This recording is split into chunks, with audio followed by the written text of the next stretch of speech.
श्री स्वामी समर्थ. जून 2026 हा महिना मिथुन राशीच्या व्यक्तींसाठी भर उन्हाळ्यात थंडगार वारा मिळावा असा ठरणारा आहे. तसेच आर्थिकदृष्ट्याही खूप चांगला आहे. असे का? कारण 2 जून रोजी देवगुरु बृहस्पती तुमच्या धनस्थानात म्हणजेच कर्क राशीत तब्बल 12 वर्षांनंतर उच्चीचे होत आहेत. आणि तुमच्यासाठी सर्वात मोठी गुड न्यूज म्हणजे तुमचा राशीस्वामी बुध आणि संपत्तीचा कारक शुक्र देखील याच धनस्थानात गुरुसोबत युती करत आहेत. म्हणजेच तुमच्या कुंडलीत महालक्ष्मी योग तयार होत आहे. पण थांबा, 20 जून रोजी जेव्हा ऊर्जावान मंगळ वृषभ राशीत म्हणजे तुमच्या व्ययस्थानात प्रवेश करेल आणि महिन्याच्या शेवटी 29 जूनला तुमचा राशीस्वामी बुध वक्री होईल, तेव्हा तुमच्या आरोग्याबाबत आणि कोर्टाच्या कामात काय मोठे बदल घडतील? कोणत्या अशा 3 चुका आहेत ज्या तुमचे बनलेले काम बिघडवू शकतात? हे सर्व आपण या 5 मिनिटाच्या व्हिडिओमध्ये अतिशय सविस्तरपणे पाहणार आहोत. व्हिडिओ शेवटपर्यंत नक्की पहा, कारण मी या व्हिडिओत काही उपायही सांगणार आहे जे केल्याने तुमच्या सर्व अडचणी दूर होण्यास व तुम्हाला या महिन्यात दैवी साथ मिळण्यास मदत होईल. चला तर मग सर्वात आधी पाहूयात जून महिन्यातील ग्रहांची स्थिती. 2 जून रोजी गुरुग्रहाचे कर्क राशीत तुमच्या दुसऱ्या म्हणजे धनस्थानात उच्चीचे गोचर. येथून गुरुची अमृतदृष्टी तुमच्या 10व्या म्हणजे नोकरी, व्यवसाय, करिअर या स्थानावर पडेल.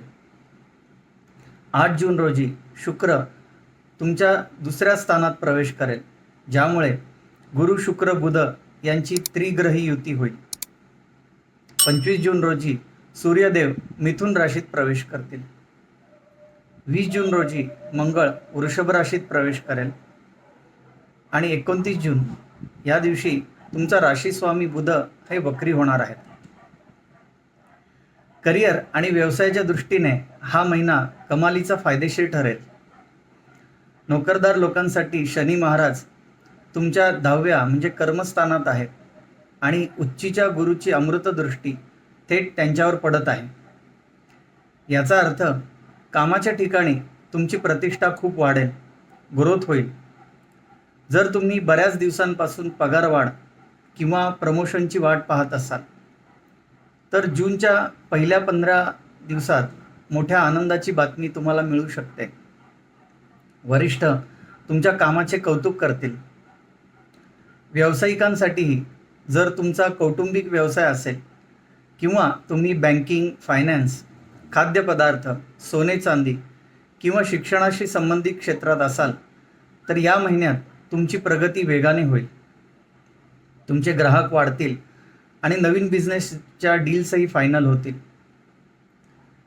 पैशांच्या बाबतीतही हा महिना लॉटरीसारखा आहे, कारण दुसऱ्या म्हणजे धनभावात गुरु, शुक्र आणि बुधाची युती झाल्यामुळे तुमच्या बँक बॅलन्समध्ये वाढ होण्यास मदत होईल.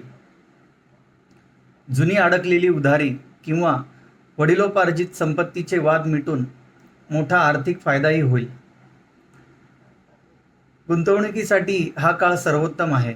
जर तुम्हाला शेअर मार्केट, म्युच्युअल फंड किंवा सोन्यामध्ये दीर्घकालीन गुंतवणूक करायची असेल तर 15 जूनच्या आधी करा. फक्त 29 जून नंतर बुध वक्री होईल, त्यामुळे महिन्याच्या शेवटी कोणताही मोठा आर्थिक व्यवहार करताना त्याची कागदपत्रे नीट पहा. नातेसंबंधांच्या बाबतीतही हा महिना कुटुंबात गोडवा आणणारा ठरणार आहे. कौटुंबिक जीवनात द्वितीय स्थानातील गुरु तुमच्या वाणीमध्ये प्रचंड गोडवा आणणार, यामुळे घरातील जुने वाद संपुष्टात येतील. कुटुंबातील सदस्यांचे तुम्हाला पूर्ण सहकार्य लाभेल आणि एखादे मंगल कार्यही घरात ठरेल. पती-पत्नींमधील नाते अतिशय सामंजस्याचे राहील. एकमेकांना वेळ द्याल. फक्त जोडीदारासोबत बोलताना रागावर ताबा ठेवा. सिंगल असलेल्या लोकांसाठीही या महिन्यात ओळखीतून लांबचे विवाहाचे उत्तम प्रस्ताव येऊ शकतात. मिथुन राशींच्या व्यक्तींनी जून महिन्यामध्ये पैसा आणि नशीब तुमच्या दारात उभे राहील, पण या 3 मोठ्या चुका तुमची हानी करू शकतात.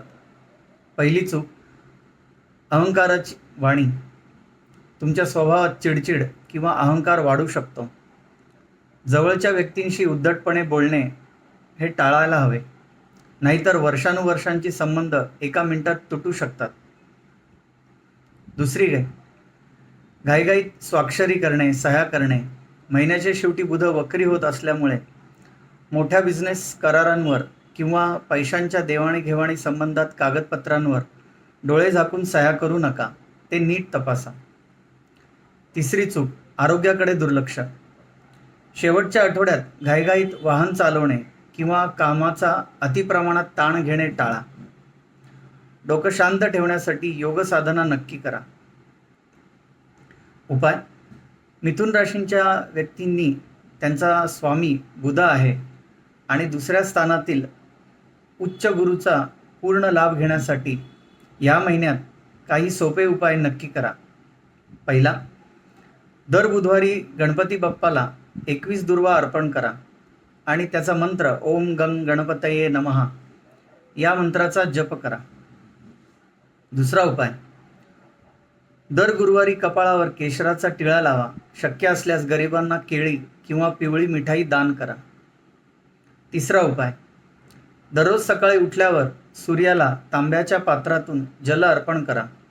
यामुळे आरोग्यामध्ये सकारात्मक बदल पाहायला मिळतील. तर मिथुन राशींच्या व्यक्तींना जून महिना संधींची नवी दारे उघडणारा आहे. फक्त रागावर नियंत्रण ठेवा आणि संधींचे सोने करा. हा व्हिडिओ आवडल्यास आत्ताच लाईक करा.